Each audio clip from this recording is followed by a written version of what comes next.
Now, county hospital doesn't keep you forever.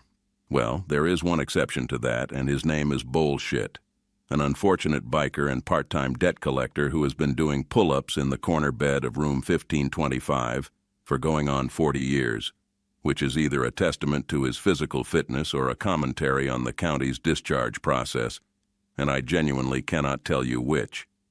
But the rest of us, eventually, they send home. And what happens after they send you home? That's its own story, and that's the one I'm going to tell you now. The short version of how I got there is this. Weekend football. Blew out my knee. No health insurance. County hospital in East Los Angeles.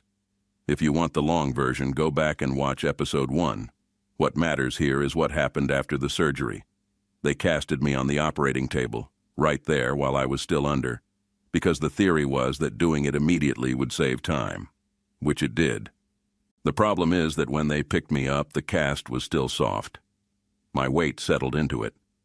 A dent formed in the plaster directly behind my reconstructed knee. I was medicated. For a few hours I felt nothing, which is the great gift of anesthesia. Then the medication wore off and suddenly I could feel everything. And everything was a dent in a cast pressing on the circulation to my newly reconstructed knee. The pain reorganized my entire personality. I was screaming, that level of intense. A doctor showed up, eventually. He returned with a saw and duct tape, turned me over, and hacked a window in the back of the cast. My personal theory, held for decades and never dislodged, is that their mistake caused permanent damage. These days there is no cast after knee reconstruction. Make of that what you will. They recasted me a few days later. My friends carried me home and up the stairs, because of course there were stairs, with the careful attention of people who understood that what they were carrying was both precious and in tremendous pain. What none of us fully understood was that I would not be going back down those stairs in any meaningful way for over 3 months. I had a roommate. His name was Butch. I want to be fair to Butch. He was a human being with his own life, his own concerns, his own things going on. He was, by all measurable accounts, alive and present in the apartment. When I needed toilet paper, he was too busy. This is the kind of detail that seems small until you are the person who cannot walk and is stranded after making a deuce. Then it becomes clarifying. The only way I could move through the apartment was to sit on a vinyl cushion and scoot, pulling myself with my left leg, sliding the right one on the cushion. 3 things mattered: the vinyl cushion, the piss bottle, and the Irv. The Irv was my cat, named after my next-door neighbor, Irv Schumann, who appeared regularly at our back door holding an empty plate and a fork, because he adored his wife but couldn't stand her cooking. The cat had Irv's energy.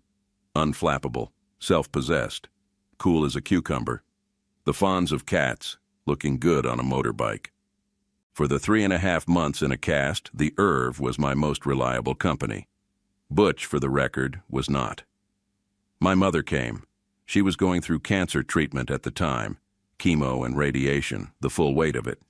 Visiting me and bringing food gave her a purpose that wasn't preservation-oriented. We'd eat lunch and listen to the kids playing at recess from the grammar school nearby. She'd listen to that sound with something on her face I can only describe as wanting to be a kid again. Just for a minute. Just to be that untroubled. I have thought about those lunches many times over the years. This was before cable television. I watched I Love Lucy, Dallas, MacGyver, and the Twilight Zone. The drawings I made gave the days a shape, gave the hours somewhere to go. And somewhere in those early weeks I made a vow. When I could walk again, I was going to throw a party. Not a small party, not a gathering, a party, capital P. The kind of party that made up for all of this in one night. I wrote it down. The planning gave me something to aim at, which is one of the most useful things a person can have when they are scooting around on a vinyl cushion waiting for their knee to decide to cooperate. 6 weeks passed, slowly the way weeks pass when you are in a full-length bent leg cast. The pain pills were there and I used them, and at some point the using them became needing them, which is a transition that happens quietly and without announcement. My friends took me back to county for the cast removal. The appointment area was circular, about 15 rooms around a central bullpen with 2 doctors and an angry nurse. Patients sat on bleacher seats. My appointment was at 9 a.m. 10 o'clock came. 12. 2. People in orange jumpsuits with handcuffs and open wounds came and went. At 3, they called my name. I waited in the room for another hour. Then Big Head walked in. Big Head was the doctor who on a previous occasion had been unable to locate a vein in my arm for so long that the entire ward had become aware of the project. My guess is that he assisted during my botched operation. He had a specific expression, the confidence of a man who is certain that he understands the situation and less certain that this certainty is warranted. He cut off the cast, revealing a withered leg with a foot-long line of metal stitches running down the inside of my knee like a railroad track through bad country. I started crying a little. I could bend the leg about an inch. Big Head got that look on his face. Left to consult a superior, which in my opinion could have been the janitor. Came back, they were going to remove the stitches, he said, and put me back in a cast for another 6 weeks. I want to give you a moment with that information. 6 more weeks. Back to the cushion. Back to the piss bottle. Back to the Irv and Lucy reruns. I went home. I kept drawing. I kept planning the party. 6 weeks after that, back to county. Back to Big Head. Bad news. 4 more weeks. A 3rd cast. The party, however, had not changed in ambition. In between all this, something happened worth mentioning. My neighbor to the left was a very average-looking woman in her mid-20s who must have had an extraordinary gift for conversation because there was a steady and impressive traffic of men at her door. Our bedroom shared a wall. It was audibly entertaining, but I cringed when I visualized the situation. I would catch many men scrambling in the morning trying to leave anonymously when I picked up the morning newspaper. She invited me out one evening to a bar with her co-workers, my first outing in months. People are extraordinarily kind to you when you're wearing a cast. They hold doors, find chairs, treat you like something that might break. I had prepared several explanations for the injury ranging from gang beatings to ski jumping, depending on the audience. I was spinning one of these yarns when I looked across the room. A tanned woman, gorgeous blonde hair, black dress with a slit. My tongue rolled out like a cartoon coyote. Her name was Zosha. We became friends that evening, eventually more. But that's a different story. Tonight's story is the hat party. The complex was a U-shape, 30 units around a grass patch that in any reasonable universe would have been a pool. We knocked on all 30 doors. Virginia and Marshall were in their late 60s. They might remind you of the Ropers from the TV show, Three's Company. Virginia being a woman whose primary mode of communication with Marshall was shaking her finger at him daily. I expected resistance. Virginia was entirely enthusiastic. My other neighbor was Andrew Woolfolk, the saxophone player for Earth, Wind, and Fire. So when I say we decided to have a musicians' party, understand that this was not aspirational. Andrew was going to make some calls. We rented a stage. Butch wired 5 apartments into one audio system. I drew the invitations. A hat party. Invited guests knew about the hat. The kegs arrived, the wine and spirits, the speakers the size of refrigerators. The only open question was whether the police were going to shut us down, which we noted and decided to live with. Musicians showed up. Verdine White from Earth, Wind, and Fire, Peter Cetera from Chicago, Andrew with his soprano sax, Christian Nesmith, guitarists, keyboards, horns, every stripe of musician the Los Angeles of that era could produce. Every drummer flaked out. Every single one. We had a stage, members of Chicago and Earth, Wind, and Fire, refrigerator-sized speakers, no drummer. Terry, one of the bass players, said he'd heard someone practicing up the street. We followed our ears, knocked on a door. A pair of parents answered, arms folded. We made our pitch. They looked at each other with the look of parents deciding whether this is a disaster or a story their kid will tell forever. 5 minutes later, we were all carrying a drum kit down the street.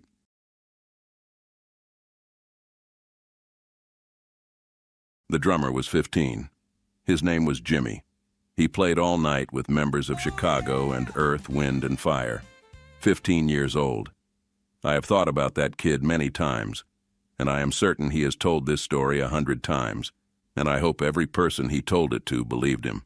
Earlier in the night, Scott and I had watched from the balcony as someone who'd parked blocking a driveway, unrelated to the party, long gone from the scene, triggered a homeowner who leaned on the horn until he called a tow truck.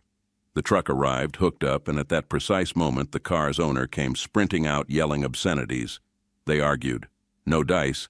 The car was getting towed. The owner stood in front of the truck. The driver hit the accelerator.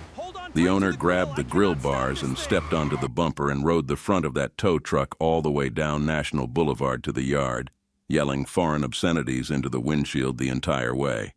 We watched with the full attention of people who understand they are seeing something that will never happen again. Inside, Butch's audio control room was wall-to-wall engineers sitting cross-legged, operating on a wholesale basis with nose candy, and I think you understand what I mean by that. They were very relieved I wasn't the police. 150 people in that courtyard, roughly half of them unbelievably attractive women ready to have a good time. I had invited multiple women I'd dated, which made the evening slightly complicated. The cast provided diplomatic immunity I was not about to surrender. Virginia arrived in a flowered moo-moo with a hat of enormous commitment. She had wrapped the stair rails with flowers and brought us a case of beer. Virginia, who shook her finger at Marshall every day, Virginia was the evening's greatest supporter. People will surprise you if you let them. The hats were spectacular. Fedoras, pork pies, bowlers, berets, Panama hats, cowboy hats. Someone arrived in an Abe Lincoln stovepipe and wore it with the confidence of a man completely at peace with his choices. The music started. Jimmy played. The party ran until 2 in the morning. It was, in every respect that mattered, exactly what I had promised myself from the floor of that apartment on a vinyl cushion, listening to Lucy reruns, planning something worth surviving for. A dream realized. Shortly after, I was scheduled to go back to County Hospital to have cast number 3 removed. Big Head was waiting. But that is a story for another time. What I know is this. You can spend 3 months on the floor of your apartment in pain, dependent on a disinterested roommate, and a vinyl cushion and a cat with more dignity than anyone else in the building. You can listen to the grammar school kids at recess with your mother sitting across from you, both of you quiet, both of you knowing what the other one is thinking, and then you can throw the party. That's the move. That's always the move. The ward received me, as the ward receives everyone. But the party was mine. And Jimmy, wherever he is, I hope he's still playing.